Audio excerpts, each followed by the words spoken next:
बांकीपुर की हार ने बीजेपी के अंदर मंथन तेज कर दिया है। चुनावी नतीजों के बाद अब पार्टी ने हार की वजह को तलाशना भी शुरू कर दिया। पटना में हुई अहम समीक्षा बैठक में मुख्यमंत्री सम्राट चौधरी के साथ जिले के तमाम बड़े नेता शामिल हुए। बैठक में बूथ स्तर से लेकर संगठन की भूमिका तक हर पहलू पर चर्चा की गई। नेताओं ने दावा किया कि बांकीपुर के प्रदर्शन की पूरी समीक्षा की गई है और आने वाले कार्यक्रमों की रणनीति भी तैयार की गई है। लेकिन सवाल बड़ा है, क्या बांकीपुर की हार सिर्फ एक सीट का झटका है या फिर बीजेपी के लिए बदलते सियासी समीकरण का संकेत? आखिर कहां चूक हुई और अब पार्टी की आगे की रणनीति क्या होगी? नमस्कार, मैं हूं परवीन शेख, आप देख रहे हैं स्पेशल स्टोरी।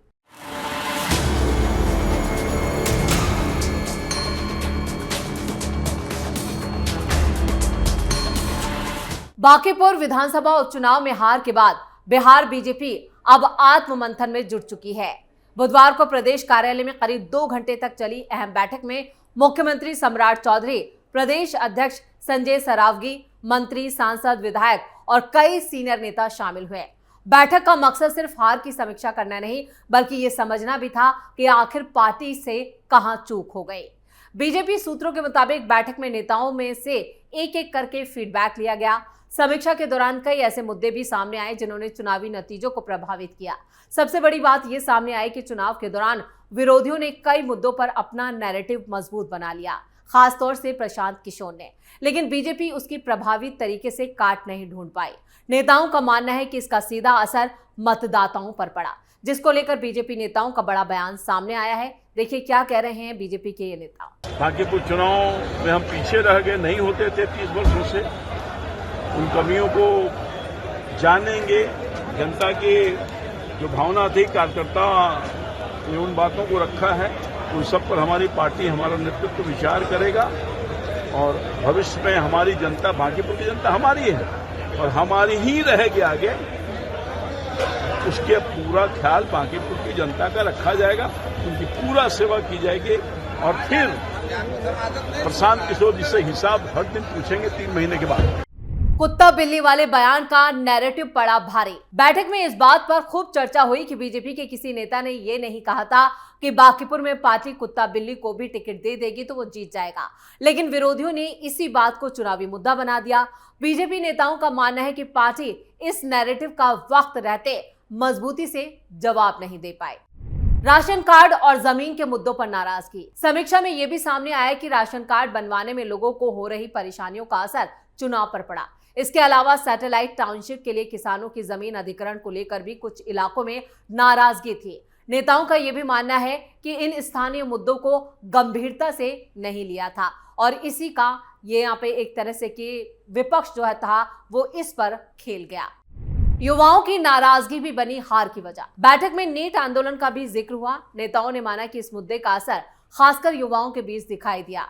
इसके साथ ही भरत तिवारी एनकाउंटर को लेकर भी वोटरों में खासी नाराजगी थी। उम्मीदवार बदलने का भी पड़ा असर। बीजेपी नेताओं ने माना है कि चुनाव के बीच उम्मीदवार बदलने से विरोधियों को हमला करने का एक बड़ा मौका मिला और इसका चुनावी माहौल पर असर पड़ा। समीक्षा बैठक में बूथ प्रबंधन को लेकर भी सवाल उठे। कई जगह बूथ स्तर के कार्यकर्ताओं को उनके अपने इलाके की बजाय दूसरे बूथों पर तैनात कर दिया गया, जिससे वोटरों को मतदान केंद्र तक लाने में दिक्कत हुई।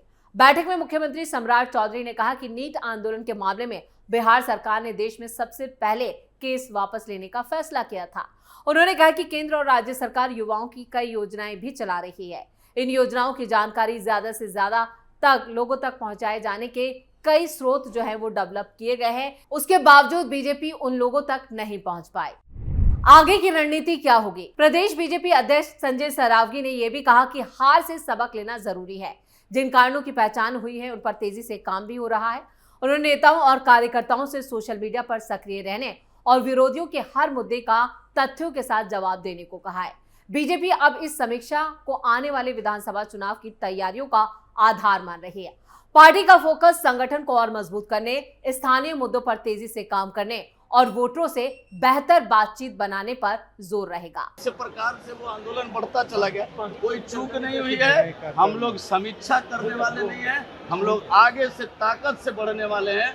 और भारतीय जनता पार्टी ऐसी पार्टी है जब 2 सांसद के बाद आज लगातार 22 राज्यों में सरकार है। हम लोग इस हार से विचलित नहीं होने वाले हैं।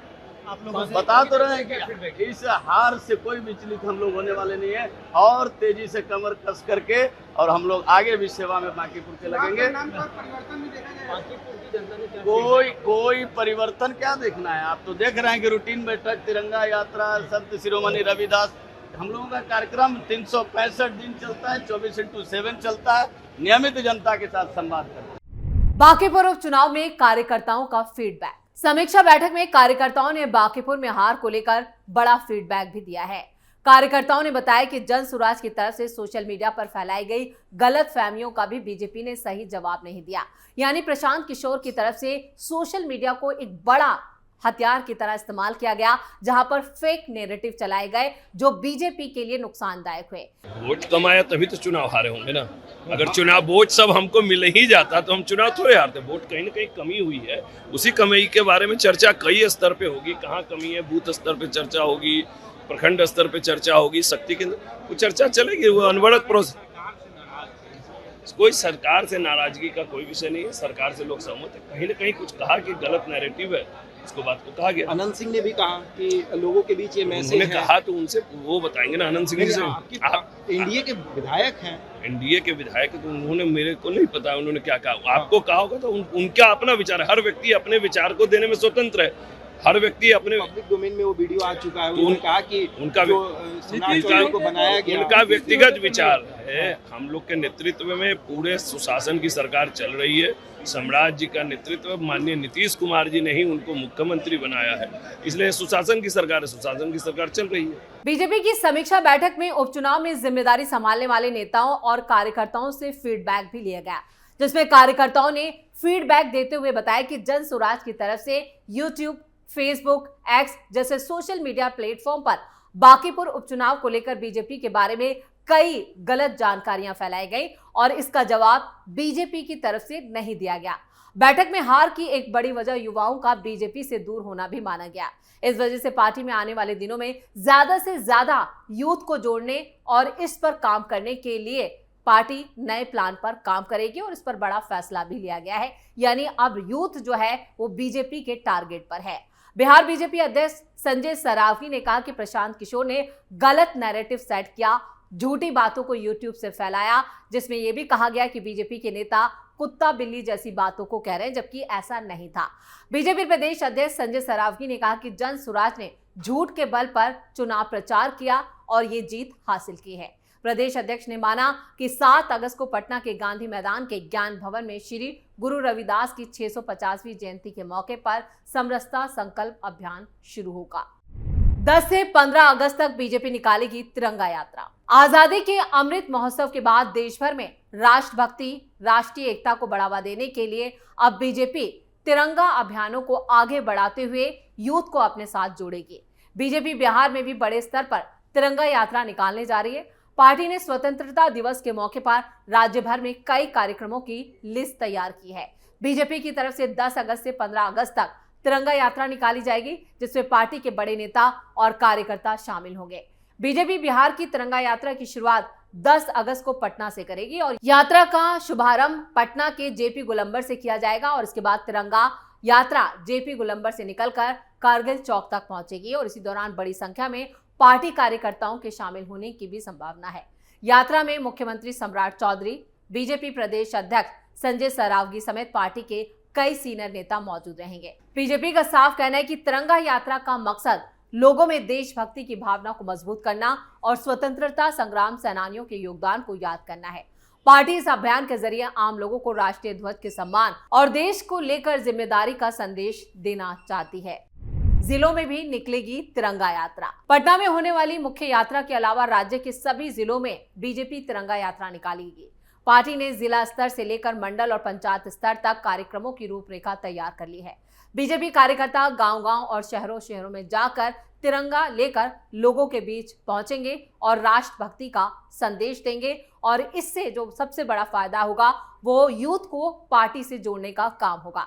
पार्टी की योजना है कि इस अभियान को सिर्फ राजनीतिक कार्यक्रम तक सीमित नहीं रखते हुए जन भागीदारी से जोड़ा जाएगा और इसके लिए स्थानीय कार्यकर्ताओं और जन प्रतिनिधियों को भी जिम्मेदारी दी जाएगी।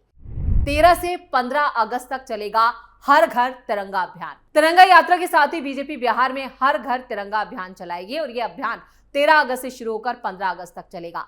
इस दौरान लोगों से अपने घरों पर तिरंगा लगाने की अपील की जाएगी। बीजेपी ने अपने सभी जिला कार्यालयों, जनप्रतिनिधियों के घरों और दफ्तरों के साथ साथ जिला, मंडल और पंचायत अध्यक्षों के कार्यालय और घरों पर भी तिरंगा लगाने का आदेश पारित कर दिया है। पार्टी कार्यकर्ताओं को इस अभियान को सिर्फ कामयाब बनाने के लिए लोगों को जोड़ने की जिम्मेदारी नहीं दी गई है, बल्कि इसके लिए एक टारगेट फिक्स किया गया है। यानी जिन नेताओं को ये जिम्मेदारी दी जाएगी उन्हें एक बड़ी संख्या दी जाएगी कि इतने लोगों को पार्टी से जोड़ा जाए। संगठन को सक्रिय करने की तैयारी। राजनीति के जानकार मानते हैं कि स्वतंत्रता दिवस के मौके पर होने वाले ये कार्यक्रम बीजेपी के संगठनात्मक स्तर पर सक्रियता बढ़ाने की रणनीति का बड़ा हिस्सा है। तिरंगा यात्रा और हर घर तिरंगा अभियान के जरिए पार्टी कार्यकर्ताओं को जनता के बीच पहुंचने का मौका मिलेगा। बीजेपी राजनीतिक गतिविधियों को देखते हुए अपने संगठन को और मजबूत करेगी और इसके लिए अलग अलग रणनीति पर काम करेगी। ऐसे में तिरंगा यात्रा के जरिए पार्टी राष्ट्रवाद के मुद्दे को जनता तक पहुंचाने के साथ ही अपने कार्यकर्ताओं को भी एक्टिव करने की कोशिश करेगी।